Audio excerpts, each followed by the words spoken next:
Je voudrais d'abord dire que je suis très heureux que cette publication ait été réalisée et qu'elle ait été réalisée à l'étranger, chez vous. C'est en un certain sens un élément de reconnaissance supplémentaire. Et c'est un livre qui, dans l'ensemble de mon œuvre, va faire comme un événement original, puisque c'est la première fois que sont rassemblés l'ensemble des textes qui ont en commun de porter en réalité sur les formes et les orientations de l'art contemporain. Donc, je commencerai mon introduction en remerciant les auteurs du livre de m'avoir donné l'occasion ailleurs et dans leur langue de marquer par la publication d'un livre un ensemble de considérations dans un domaine dont je ne suis pas considéré comme spécialiste par ailleurs, à savoir non seulement l'art contemporain, mais peut-être de façon plus particulière les arts plastiques contemporains, alors que sans doute la partie du contemporain que je connais le mieux est la musique. Donc on est dans un autre registre et ça me fait plaisir. Ça, c'était le premier point. Deuxième point, je voudrais indiquer qu'elle a été un peu toujours ma ligne directrice sur ces questions quand j'ai été amené à en parler. Je pense que ça a été, au fond, de m'inscrire dans le débat qui a existé chez les philosophes français à propos de la notion même de contemporain. Je voulais dire, quand on parle de contemporain, ce qui est quand même le sujet principal de ces conférences, de ces textes, on peut évidemment parler simplement comme ça du présent. Mais en réalité, c'est plus compliqué que ça parce que dans les discussions contemporaines, le contemporain est opposé au moderne en général. C'est-à-dire le contemporain serait ce qui vient après le moderne. Et de ce point de vue-là, ça a été une catégorie du courant, alors lui, philosophique général, qui s'est appelé postmodernisme. Dans le postmodernisme, l'approche de l'esthétique, l'approche de l'art, utilise le mot contemporain pour indiquer la nouveauté par rapport à la modernité.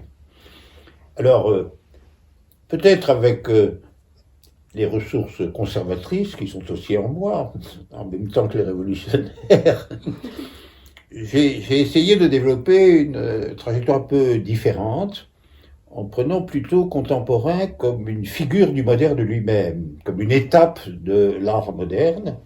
Et j'ai plaidé plusieurs fois, et en prenant quelques exemples, pour précisément instituer ce débat entre moderne et contemporain, plutôt comme un débat intérieur et une étape générale des arts, et en particulier des arts plastiques, que comme une opposition, d'autant que cela fait partie aussi de ma légère réticence à l'égard de la catégorie de postmoderne, qui depuis a pris des tours carrément opposés à tout ce que je pense. Je pense en particulier à la catégorie de post-vérité, qui évidemment, étant donné que vérité est une catégorie centrale de mon œuvre, alors proprement philosophique, fait que appartenir à une catégorie qui est une catégorie post est pas évidemment flatteur, donc je préférais ne pas...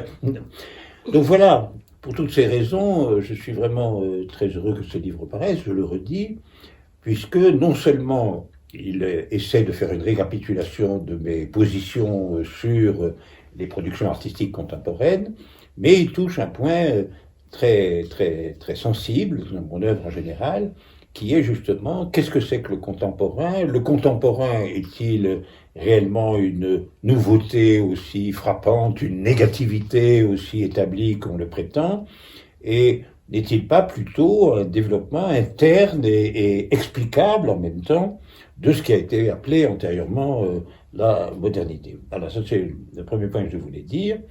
Et le second, c'est que au fond, si ces discussions portent principalement sur les arts plastiques, et si par ailleurs, il m'est arrivé d'en parler aussi à propos de la musique, je pense que ces deux arts, les arts plastiques et la musique, sont les deux arts qui ont été les plus affectés, d'une certaine manière, par cette opposition, à mon avis en partie factice, entre contemporain et modernité, et que je pense qu'au contraire, on peut facilement voir, en les examinant de près, qu'il s'agit d'une trajectoire unifiée, mais dialectique. C'est-à-dire, à un moment donné, elle développe des contradictions internes, des négations internes, mais c'est en fonction de son développement, qui est un développement particulièrement difficile dans ces deux arts, parce qu'il commence par des ruptures extrêmement abruptes.